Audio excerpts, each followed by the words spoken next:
Dreams TV हेरिराख्नु भएको छ र ड्रिम्स टिभीमा तपाईँलाई स्वागत छ।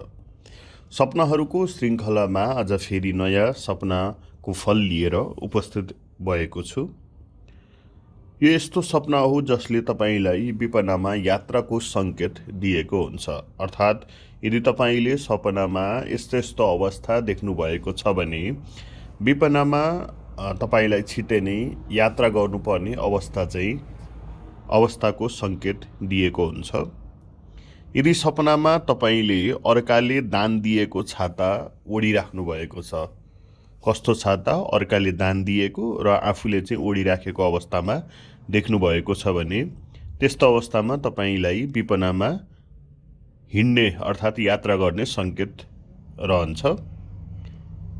यदि सपनामा तपाईँले जुत्ता लगाएको सपना देख्नुभएको छ भने त्यस्तो अवस्थामा पनि तपाईँलाई विपनामा यात्राको सङ्केत रहेको हुन्छ। त्यही भएर यस्ता सपनाहरू तपाईँले देख्नुभयो भने अवश्य पनि तपाईँले यात्राको लागि सङ्केत दिएको हुन्छ।